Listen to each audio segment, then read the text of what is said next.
And we've got some great people that are going to be giving us some advice and chats, and hopefully we've got time to, to really pick their brains. But it just depends on time, because we could talk all day, and I think this is a very, very important subject, because really, if you are thinking about your health and your life, and really you're not that bothered, then that's your lookout. You know, it's your hard cheese. If you're happy to eat complete loads of junk food all day long, then that's your sad loss. But if you are responsible for a baby in your tummy, or if you are responsible for having a child, then you really owe it to that child that you're bringing up to do the very best you possibly can. And we've seen some slides earlier that really angered us yesterday, where it's something like 92% of teenagers in this country do not eat enough fruit and vegetables. I mean, what the heck? It's just, we're not saying, it's going to be easy, with a teenager or a child, that they've got their own personality, their own will, but come on, we've got to inspire them. Well, look, let's hear it. We're going to hear and see who these guys are, and then we're going to quickly go through some slides. So sadly, our very great friend, Yvonne Bishop-Weston, who is a Harley Street nutritionalist, isn't able to join us, which we're very sad about. Okay, we've got something going off there. However, we are really delighted that we've got Amy Roberts here, who is a dietitian. She is actually a dietitian on the NHS as well, which is very, very exciting and great to hear about this. And she is a fellow vegan as well. So, Amy, thank you for joining us today. Lovely. Nice round of applause. Thank you, Amy. We're certainly going to be picking your brain today. And along in the middle, it's my boy. It's Callum. Callum Ridgers is my son. So this is really cool to have Callum sitting on the sofa. I've kind of always told Callum the truth appropriate for his age. And I've always said that, look, Callum, lots of people do eat very differently to us, or they eat different versions to what we eat. And, I would never lie. I've always told the truth. And, a few things sort of spring to mind. Once we were at a party and all the kids were just stuffing their faces, and there was my son walking around because he couldn't see me because someone had given him a sweet. He was only about 3. And then he finally found me and he said, "Mum, can I eat this sweet?" And I went, "Well, it's up to you, darling, but it's not vegan." And he went, "Well, I don't want it then." And he threw it in the bin. And I just, bless him. But just all these little things just really inspired. Oh, look, everyone's going, "Oh, yeah, you ought to live with him. It's a different story." But these things where other kids, they don't care, they're not thinking about it. But it was Callum's decision, and he could have eaten it. I probably would have started to cry, but it was Callum's decision. We were in a supermarket once, and he just went, "Mum, what is that?" And he pointed to a dead, wrapped-up chicken, and he hadn't seen it before. And I thought, what do I say? What do I say? And I said, "Well, darling, it's a dead, wrapped-up chicken, and that's what some people eat." And he went, "Oh, it's disgusting." And I thought, do I be embarrassed? No, I am so proud. Because he could see, kids can see what it actually is. They don't see it as food, because they see it as a dead wrapped up chicken, and he couldn't quite believe what it was doing in a supermarket. But anyway, a few little stories about my son. Because you told him since he was a child? Age appropriate, I've explained. Was his decision based on what you said to him? Was it? From the beginning of his life? Well, I mean, yes. I am not going to cook meat in my house. That's my rule. I understand. Yeah.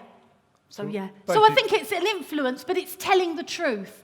Do you tell your 2-3-year-old where that burger comes from? Yes, when it's a meat burger? You would say. Yeah, absolutely. Brilliant. Thank you. What you said. Yes. But it's going to be a mixture of everything. But I tell him the truth. So yeah, that's my little boy there who's nearly 11 and always jumping off of every bloody building. As I said earlier with Tim Sheaf, I cannot stop. We've only been here 2 days. I've had to take him swimming 5 times. He's got so much energy.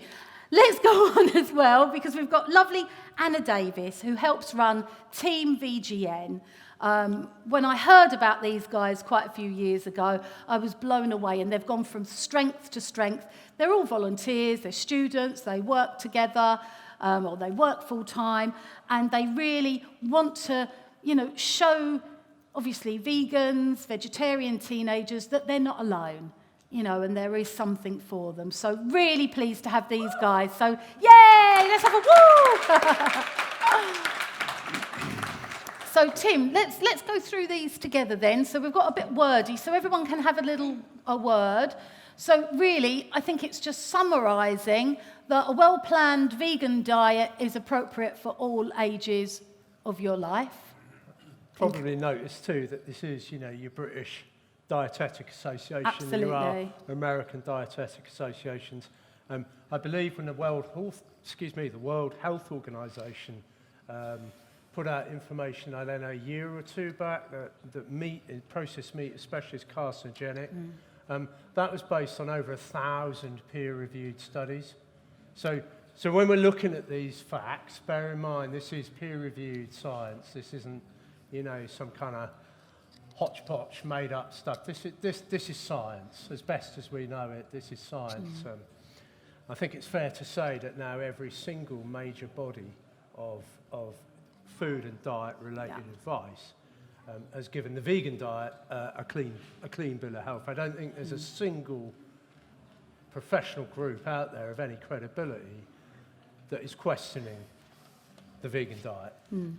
Well, there may be some question how effective it can be and how good it can be for helping reduce debilitating illnesses, for instance, but I don't think there's anybody at all who disputes now that plant-based is hugely beneficial. Definitely, and we've got the NHS there, good planning and understanding. You get everything your body needs, which is, wonderful to hear it from these people. Deficiencies, I think this is probably similar to what we saw yesterday with the teenagers. That figure there, 92% of teenagers are not getting their 5 a day. That is after a government campaign of billions invested, I think running now 15 years, to try and get us to eat 5 a day. You can see what impact that's had on the mainstream. Unfortunately, very little. Yeah, it's very in different age ranges there. But that is really concerning. And bear in mind, in this country too, we have access to more fruit, vegetables, fresh food, whole foods than possibly anywhere else in the world. Certainly right up there with it. So for this country to have such shocking figures is a real concern. And so look, many of the diseases we now take for granted are linked to not eating enough fruit and vegetables. It was 5 a day. Probably should be higher, really. Absolutely, 10 a day. Whereas most vegans would be probably doing 20 or 30 a day, at least. Some are. I mean, I do 20 a day in my smoothie, never mind. There you go. Yeah, pretty much, on a good day. So, okay. Cannot be negative. I appreciate the vegan, that's why I'm here, but there are cases of women not having enough HB, and they cannot have children, and that concerns me. Enough H? That's iron. Sorry. HB, I should say, is hemoglobin. Let me just get the mic, because we want to be able to hear. I'd ask you to say that again so that the camera We'll can take pick this, it but we up. will have questions at the end. Yeah. But seeing as you've asked, Yeah. we'll see if, obviously, if Amy is able to speak to you about it. But we will have questions in the end. So rather than jumping in and everybody not knowing, because, we're not saying that we're all professional speakers and we've done it loads of times. So we want to sort of let everybody find their feet, talk about what they want to talk about, and then we'll have questions. But we will get to your question if you want to ask it now, and then the rest we'll have later. Yes, the 2 things that concern me most about vegetarianism and vegan is the deficiency of vitamin B12 and some young women not being able to conceive because of that's related. That's Okay. Is that a common thing, Amy? Because it's not one You that heard I've that come before? across. Speak to the mic. Certainly from the vegan perspective, B12 isn't found in any foods. We do need to get it from fortified products. A bit closer. Yeah, that's it. Louder. So you can get B12 from fortified products. So a lot of the alternative milks that are available, like your fortified soya milk, fortified oat milk, they've all got B12 added to them. All of the vegan spreads have got B12 in them. Things like nutritional yeast is fortified as well. And then basically you need to be getting a minimum of 3 micrograms a day from food. That has to be spread out through the day because it's absorbed much better if you have small amounts, little and often. Okay. And if you think you're not going to be able to reach that amount, then we need to have a supplement as well, just to make sure. So in most cases, if you are trying to conceive, then it's safest to make sure you're definitely getting the minimum by having that supplement. Why is that? Sorry, look. Wait, Sorry, just a second. I think, because we need the mic for this, so, okay, we'll let you ask. Yes, I know that we're not on the reproductive age, but I am concerned because we take vitamin B12, and I know I'm aware of the absorption and all that kind of thing, but why don't we get natural and some vegetables? Why is the deficiency B12? So is it worth maybe explaining what B12 is and where it comes from? I mean, B12 comes from bacterial production, so that's why we get it in meat and dairy, because there's all the bacteria in there, all to do with animals. So you won't get it in the plant-based foods. It's a completely different process. Okay? Right, so okay, we're going to go through now some really sort of frequently asked questions, and thank you so much for stepping in and answering that, Amy. So do you find, as a dietitian, are more people coming to you and sort of expressing a concern about their vegan lifestyle, or is it that they're thinking about going vegan and want to know that it's good for them during pregnancy? What sort of questions are you being asked? Yeah. I mainly work actually with children that have got type 1 diabetes. So I'm quite a specialist area. But certainly recently there has been a few more coming up interested in these vegan or vegetarian usually is the starting point that I get them at. So interest is improving in it, certainly. And they're mainly wanting to know, is it safe? Am I going to get enough of all my micronutrients, and how do I do that? Because as each of those things up there said from the BDA and the NHS, vegan diets, they need to be well planned to make sure you're definitely getting all of those micronutrients. You can't just kind of go in and hope for the best, because you are probably going to be deficient in something if it's not a well-balanced diet. So is there like a typical plan or a day of food that you could say, this could contain everything that our bodies need? I know everybody's different, we've all got different tastes and different foods that we like, but just as a sort of a nice outline that this would be great for a breakfast and why, great for a lunch. Yeah. I mean, usually what we'd say is basing each meal around starchy foods that are all preferably whole grain foods. Apart from if you're a little one, then we might say more white-based foods because we need to get a bit more energy in and not fill you up so much.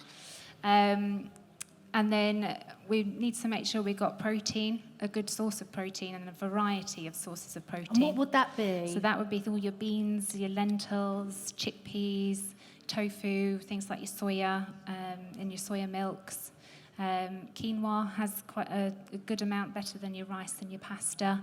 So when we say beans, can I ask, is there any way, is there any sort of thoughts about, because you've got your dried beans that you soak and then you cook for like 3 days, I should say. It's an absolute pain.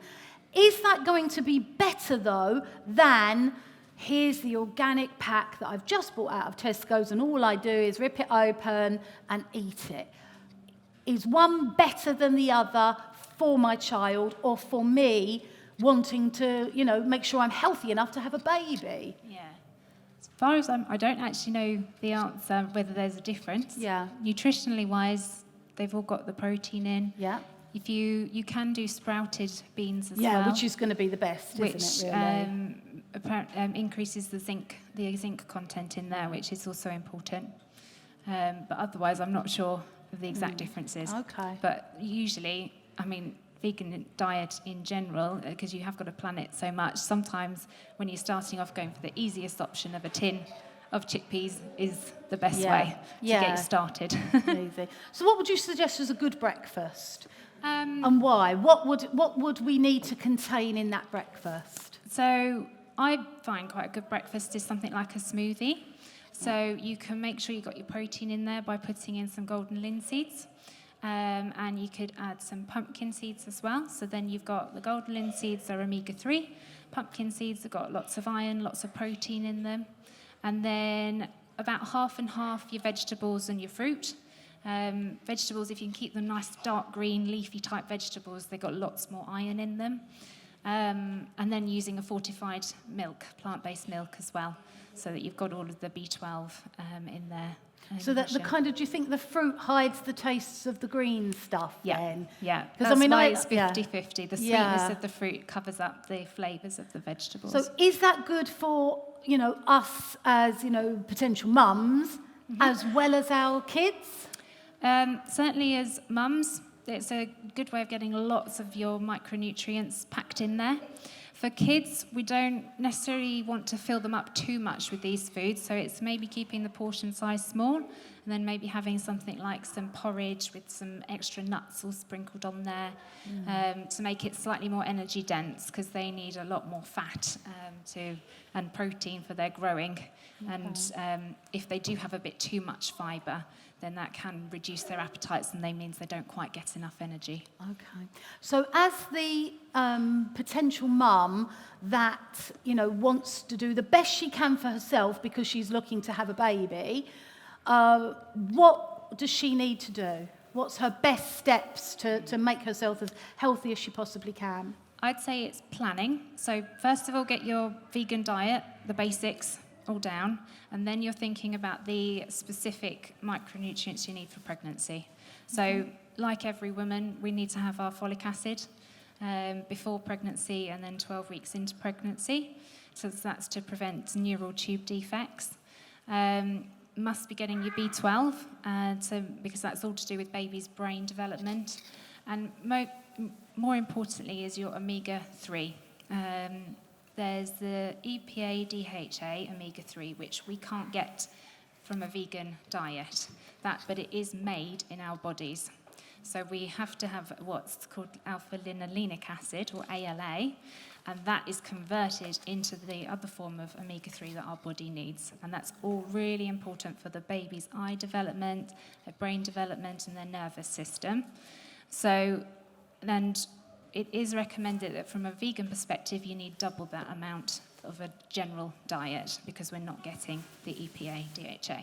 So that would be things like your golden linseeds, a tablespoon of golden linseeds, some walnuts, they're quite high in your omega-3s.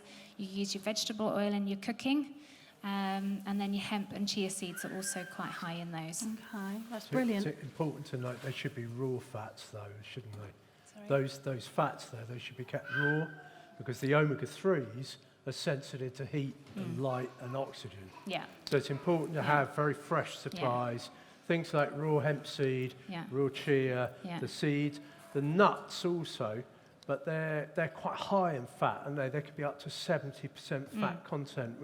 Would you recommend pregnant women eating quite a lot of nuts? Or did we say that's, So nuts and seeds for your essential fatty acids, but raw and unprocessed. So- unprocessed, but ground is best because then you're going to be able to access all those nutrients. Blended. Yeah. Blended in a smoothie, for Yeah. instance. If you have your golden Yeah. linseeds, you'll probably see them in the toilet. Yeah. You won't absorb much of them, whereas if you ground them up, you're going to absorb it all. And I think, you know, what we've got, because we've run lots of these sessions yesterday and today, and we're finding that the top athletes, we've got world champion athletes here, the best in their game, they're vegan. They see when they have switched from, you know, a regular rubbishy diet to a vegan whole food super diet, they see how much better their bodies perform. And what I'm picking up is a lot of them are adding, you know, they're having like a good porridgey type breakfast or a smoothie, and they just easily add all this stuff in, and it just makes it easier, doesn't it? You can just add it in, you can have it for yourself, you can have it for your child. Well, look, let's just go over to Callum a little bit now, because I think he's sort of nodding off. He wants to run back to Team Vegan, because he's just, you know, so excited that he's nearly 11 and can join in with the teenagers now. But so Callum, you know, you're quite proud of being vegan, aren't you? Yes. Do you find it difficult when you're with your friends and, you know, really, they're not, are they? Well, basically, because I have really good friends. They know about like me being vegan, and some of them are vegetarian. Yeah. Well, we've actually had a few of Callum's friends coming up and saying to me, I just want to be vegan like Callum. And, you know, but that's a bit of a worry, because it's like, you know, what are these parents going to come up and say? What are you doing to my kids? But do you like food? Well, the good thing is that the new vegan, what is it called? Well, I like dairy-free products. Do you? I like the biscuits. I like biscuits. What do you think, you know, is the healthiest thing you eat? Can you think of something? Well, I love apples. Oh, God, I know you're addicted to apples, aren't you? Just always wants to eat apples. I like oranges. I would prefer to eat a mango and melon than chocolate. I know, you're strange, aren't you? Yeah. And I do like basically all fruits except for bananas. I sometimes like lettuce. I like it with sauce on it. Do you? Yeah. Just with sauce. So Callum, do you reckon, is there anything when you go out, say, with your friends and stuff, you're in, I don't know, the big wide world or at school, you see all this stuff they're eating? You know, like you see, I don't know, maybe you've seen a friend eating, I don't know, fried chicken leg or drinking a carton of milk. What do you think when you see that? Well, I just think that so they think it's all nice, but I kind of feel sorry for them because the vegan products of meat, I think they probably are way better. So you don't feel like you're missing out then? You feel like your friends are missing out because Yeah, they're I not think vegan? they're missing out. You're not missing out because you're not having that McDonald's. No. They're missing out because they're not getting that vegan diet. Yeah. Wicked, yeah. It's really tough because it's my son. It's amazing. It's really, really interesting. It's quite funny because when we go out sometimes now, and I take Callum with me, and he's met like Greg Lowe, the film actor, and, you know, meets Tim Sheaf and all these really cool people. And they say, oh, yeah, I've been vegan a year. I've been vegan 2 years now. Oh, and Callum says, oh, yeah, I've been vegan nearly 11 years, and I'm nearly 11, which is wonderful. But do you think there's a downside of being vegan as a kid? Well, I don't think there is a downside, but there is one kid in my school in the same class who sometimes does make jokes about me being vegan and that. What does he say? Well, You haven't she told kept me? putting a crab stick in my face. Oh, really? How did that make you feel? Well, I just don't get the point in eating a crab stick. No. It's weird. So, Callum, that's really interesting because I think some of our people in the audience and watching a film, you know, if you're a parent, you've got a child who's at school, I think one of the concerns would be that your child, if they go vegan, might get a bit picked on, have to deal with people stuffing crab sticks in your face. Have you found that, apart from the one person who's put a crab stick in your face? No, generally, how do you feel, for instance, at school? What are they like? Well, I don't really mind because all my other friends are like, they get on with it, they know why I don't, and they get it basically. So that you don't feel you'd ever like get picked on or bullied or none of that. I remember, our kids grew up vegan. Actually, Fred, who runs VegFest, he's currently running VegFest. He's like same age as my daughter. He's 30. I've known him since nappies. And I remember when Fred grew up as a vegetarian, like, he did get quite a lot of sort of fart jokes, you know. They had to put up with quite a lot of fart jokes. But apart from that was about it. So that's really good to hear. So you don't think there's really, for you, there's no danger of getting picked on, bullied, any of that stuff. So I think that's a concern for parents, obviously. Yeah. Well, that's really reassuring. I think it's really changing now too. Every school now pretty much has got vegan kids, certainly got vegetarian kids. Where I live in Bristol, you know, you can have up to like 10% of the class is vegan. I'm sure it's the same in Brighton, and that's going to continue. So that's really reassuring. That's really, really good. Yeah. Should we give Callum a round of applause? Yeah, because he's never done anything like Good this lad, before. good So lad. well done. That's brilliant.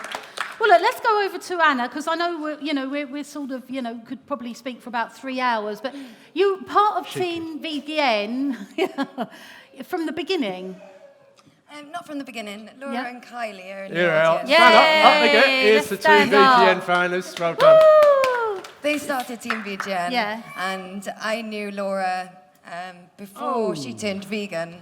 So that's why I ended up coming in and helping out with Team VGN, because I was working as an events organizer, Yeah. and they mentioned wanting to start a summer camp. So I came on board to help them start the summer camp.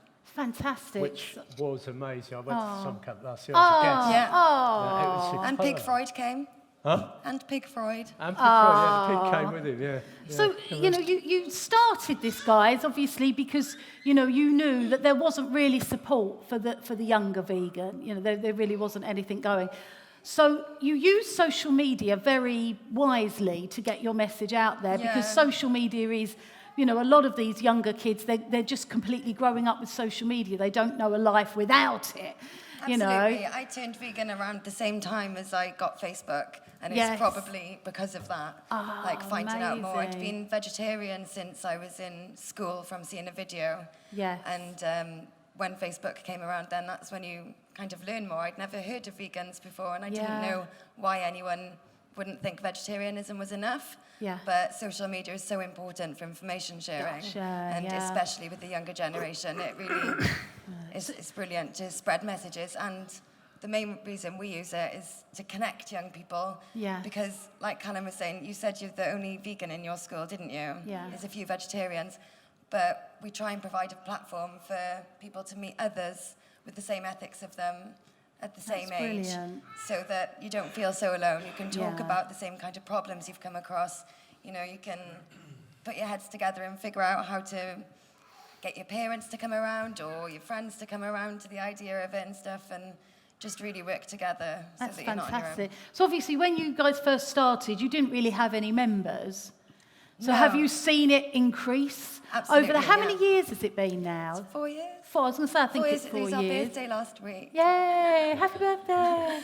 So you've gone from no members, no sort of supporters. What kind of things are you seeing on your social media? How many sort of, because they're all going to be the young kids, aren't they? How many sort of people roughly follow you, support you, or are a member? It's difficult to say how many teenagers follow us on social media because we try and do things on social media that will be helpful to teenagers. That's not just helpful to them, it's helpful to adults and anyone that's new Of to course, veganism. yes. We try and make everything easy and mainstream. Yeah. That's one of our main aims, to make it as easy for everyone as possible. So we do attract a lot of other people that aren't teenagers.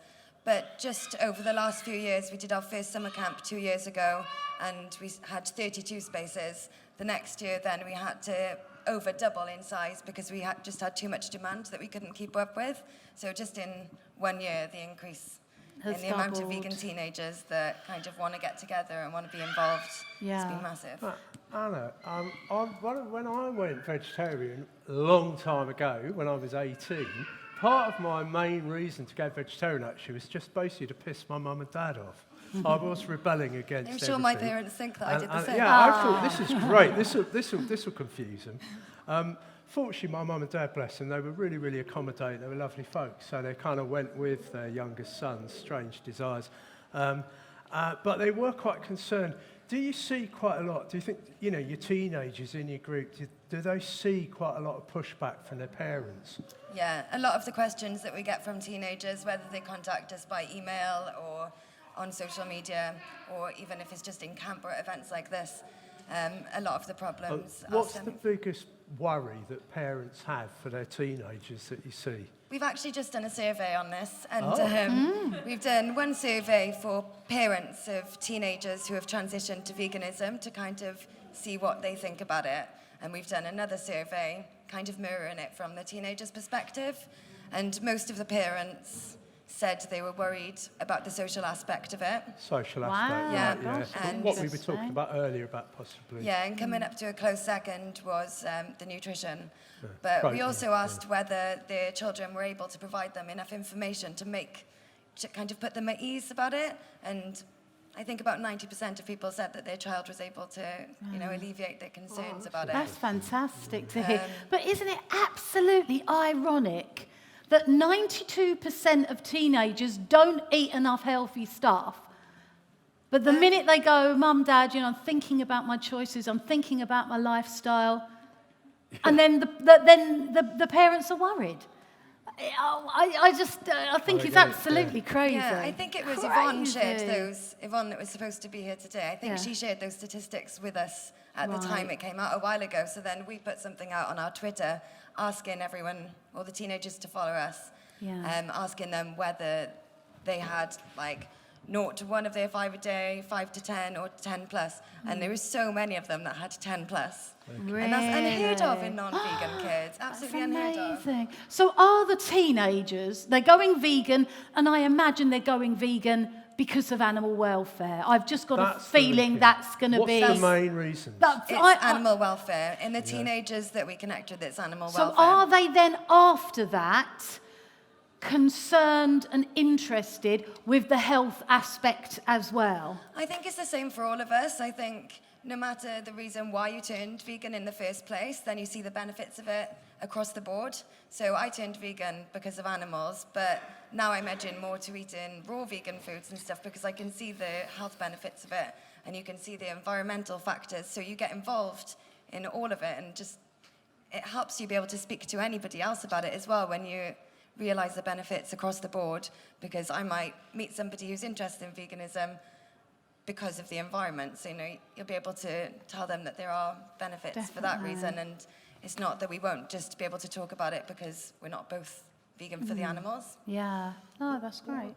Too, I'm interested too. Another question that pops up a lot is the area of what we call recidivism, where people become vegan or vegetarian, but especially looking at the vegan bit, if you're going vegan and then you become, you go back to eating meat and dairy, so it's recidivism, it's going backwards to. Do you see any evidence of that yourself when you're managing, the teenagers get in touch with you, they're going vegan. Do you see much like maybe 6 months later, Pat saying, I'm not doing very well on this, or I think I'm going to go back to eating? Is there much of that? Nobody's come to us and said, I'm going to go back to eating meat. So lots of people have said, I'm trying to be vegan, and these are the problems that I'm coming up across. And usually it's, my parents won't make 2 meals. They're making me eat meat. And that's really horrible for them. And that's kind of where I think the problems come in with nutrition, is that the kids then are just eating side dishes and leaving the meat, and they're not having a nutritious alternative to it. Yeah. And that's one of the really big things that come up in teenagers that are turning vegan. I think usually people don't tell us that they're going backwards. They just ask us for ideas on ways to keep going forward. People are usually quite honest and tell us, you know, I'm trying to phase it in. I'm still having dairy. I'm still having meat here and there. Whenever I'm out of the house, I'm vegan. But at home, my mum makes me eat meat.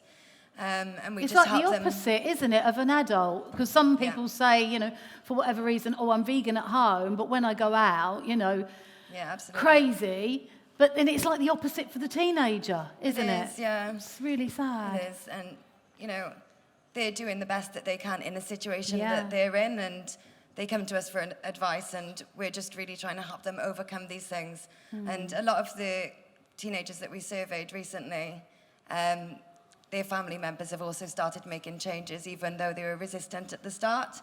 So even if it's small things that they've mentioned, like my mum now has soya milk in her tea, or everyone has a vegan lunch together or something, to siblings turning fully vegan with them and their parents following suit. So the kids are leading the way rather than the adults. I remember we got interviewed, didn't we, on the radio, was it Radio London, by one of your... Oh, yeah. And his daughter had gone yes. vegan. His 17-year-old daughter was vegan, and he was pretty resistant to that. He wasn't very... But he was getting, you know, his daughter was sort of leading him down that line. And I have to seek him out. Yeah, I wouldn't bother. But, no, sorry, Rob. Okay. Just on another point too, I've seen some evidence recently. I say evidence. I've seen some, you know, obviously teenagers are experiencing a lot of peer pressure. Something we often hear, teenagers, peer pressure. And, you know, up until recently, the sort of peer pressure has been, oh, you know, carry on eating meat, carry on eating dairy. If you're vegan or vegetarian, you're a bit marginalised. And, you know, now I'm hearing it's the other way round. And we're seeing reports of, like, all these teenagers maybe in a class. You know, you've got a class of 14-year-olds. They're all vegan. And you've got one or two kids who are not vegan, and they're now getting the peer pressure, as it were, reverse peer pressure, where now the peer pressure is to join the vegan group and become vegan.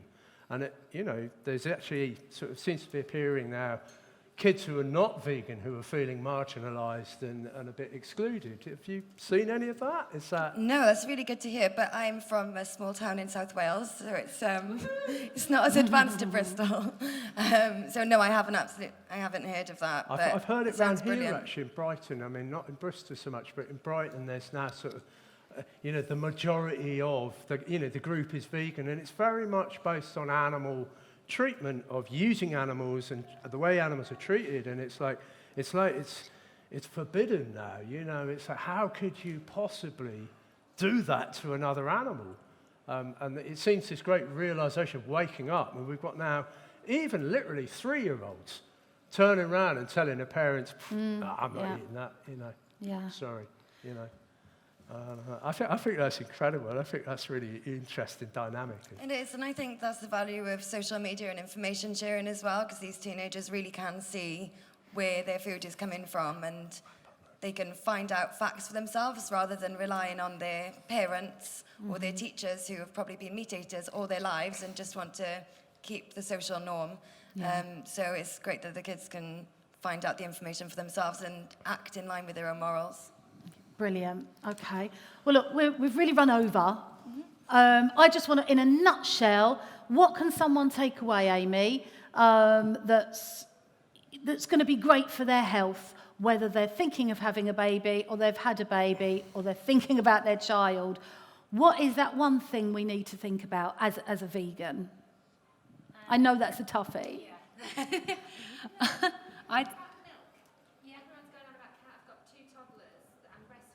Sorry.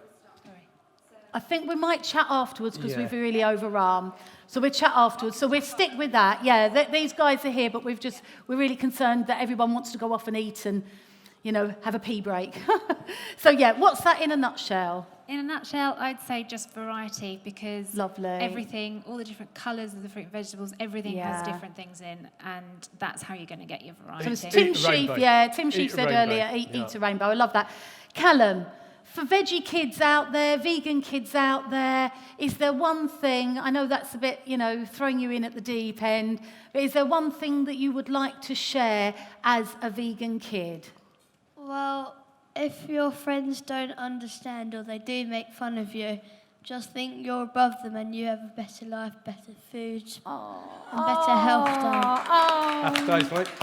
Oh, well done, darling. Well done.